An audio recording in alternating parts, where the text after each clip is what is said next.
Okay, so that was amazing. Hello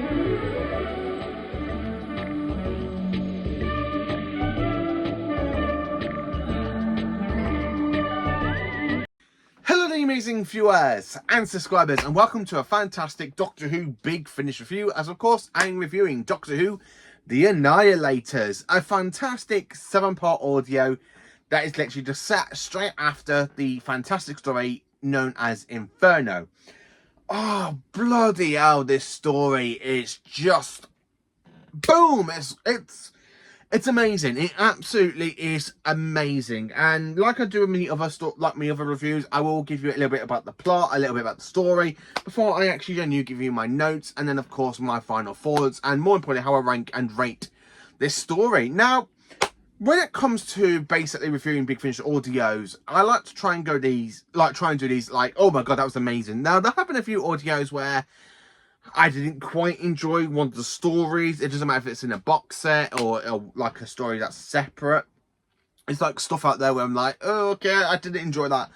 Oh no, I didn't enjoy that one. Oh, I didn't enjoy that. But yeah, this one, The Annihilators, I can actually honestly say why I absolutely think the YouTuber known as Pertwee Smith 11 loves this story so much. And he is a big John Pertwee fan, a big Third Doctor fan. And this one, I can honestly say why this one has so much praise from him. I literally watched his review before I actually sat down and listened to the audio myself, so that way I can try and get geared up while I listen to somebody else's review on it. And flipping out, it's just so good. It honestly is so good from the word go. It just pulls me in straight away into the actual story soon after it opens up. Now, oh, this is absolutely fantastic story. So it is a little bit strange to have a multi-Doctor story in the Third Doctor's first full-on season. Now you probably go, but Big Finish isn't actually canon. And to me, I kind of class all of Big Finish canon. So anything with the Third Doctor, I do class that all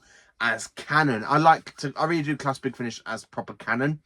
Where I know some people out there go, Big Finish isn't canon, you idiot. I consider it to be full-on canon.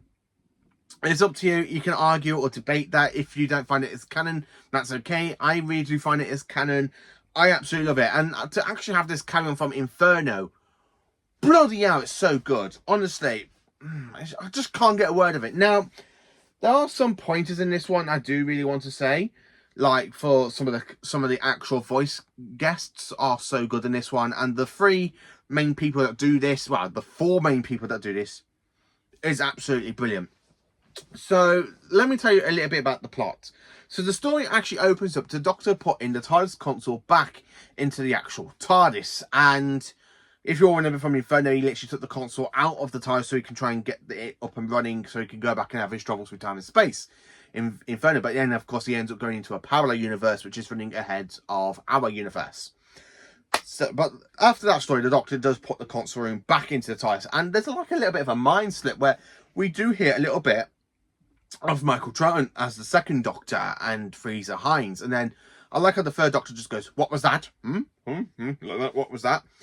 And then, of course, the actual type theme music, we have it split into 2, like in the Ambassadors of Death, where you have the full-on like titles, and then you get straight into the plot, and then when it leads into it, and then you just have that like that, and like the Ambassadors of Death, episode 2, episode 3. It really has that sting of an opening, like Ambassadors of Death, through all of its 7 episodes, and flipping out, I really enjoyed it. I absolutely did. So there's a mystery. A police officer is strangely killed by lower gate docks. So unit is called in by someone unknown who doesn't, like, the brigadier's like, oh, why is this in 5 unit?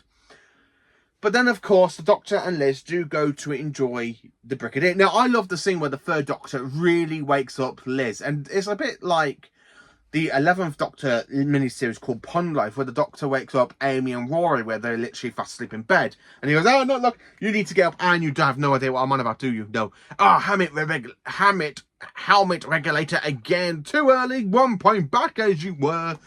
So it really reminded me a little bit of the Pond Life, with the Doctor waking Liz Shaw up and goes, Liz, we're needed by the Brigadier. I absolutely love how the sound of literally the Doctor driving Bessie is honestly fantastic. It really gives me that kind of feel to like Doctor Who and the Silurians, or Doctor Who and the Ambassadors of Death, or Inferno when the Doctor's just driving Bessie. You know, you got some great scenes. I really picture that in my head of the third Doctor with Liz next to him driving Bessie as they go along in down to Lower Gate. And then of course when they get there, the Doctor kind of gets involved in this strange alien invasion. And when I say it's a strange alien invasion, it's absolutely brilliant, because the police car, when they literally drag it out from the docks, it's covered in this greenish, like, glue sort of thing, and it gives off this deadly smell. And the way it's like, oh my god, what is that smell like that? I really imagine the smell coming in my mind, and literally how toxic it could be. And when you get into the roundabout, like episode 2 and 3, that's when it really gets interesting, with the Doctor kind of going his own way and leaving Liz and the Brigadier having their own sort of thing. I really love the fact how Liz is just there driving with a unit soldier, and all of a sudden they hear the tires materialising and pops another police box. And then of course it fades away. And then later on in the story, around about episode 4, it does materialise again after they nearly collide with it. And then, of course, the second Doctor, played by Michael Troughton and Fraser Hines, pop out, which is where the absolutely fantastic of the story gets really kicked in, because it really leads into the second Doctor Adventures. I don't know if it leads in from the ending of the second Doctor Adventures, Jamie McCremmen's second box set with Michael Troughton. I haven't listened to this one. I haven't listened to any of the stuff apart from Beyond the War Games, and I really need to get it. But this is honestly, because I had to do my research on this story, and this is Michael Troughton's very first debut as the second Doctor for Big Finish, and he absolutely sounds so much like his father. It's flipping out, it's amazing. He really does sound like Patrick Troughton. Absolutely fantastic. He really sounds so much like his father. With Michael Troughton and Trim Taylor basically playing the Doctors. Now, as I said, Michael Troughton is the son of Patrick Troughton, and of course he's playing his father's role, where Tim Triller is doing the voice for the third Doctor. Now, this one, I honestly say, his voice feels so much like John Pertwee, where he goes, "Good grief!" And like, there's just lines that the third Doctor really does say in this audio, and I can picture John Pertwee saying that, and "good grief" is definitely one of them, because he does say that quite often, including of the 5 Doctors, where he goes, "Great balls of fire," and he's just there driving Bessie. And a lot in the Pertwee era, he does go, "good grief." I really imagined that as well. Now, Fraser Hines, back as Jamie McCrimmon, he never steps away from the role, because he's done several Big Finish audios, and I really love the fact Jamie is just so good in this story. He absolutely is brilliant. I like when Jamie and Liz are talking about the Doctors, and when Jamie literally hears Liz talking about the Doctor, he goes, "You were just talking to the Doctor?" And Liz was like, yeah. And it doesn't click that there's 2 of them until a bit later on in the story, which is why I absolutely flipping love it. It is a fantastic multi-Doctor story with the second and third Doctors.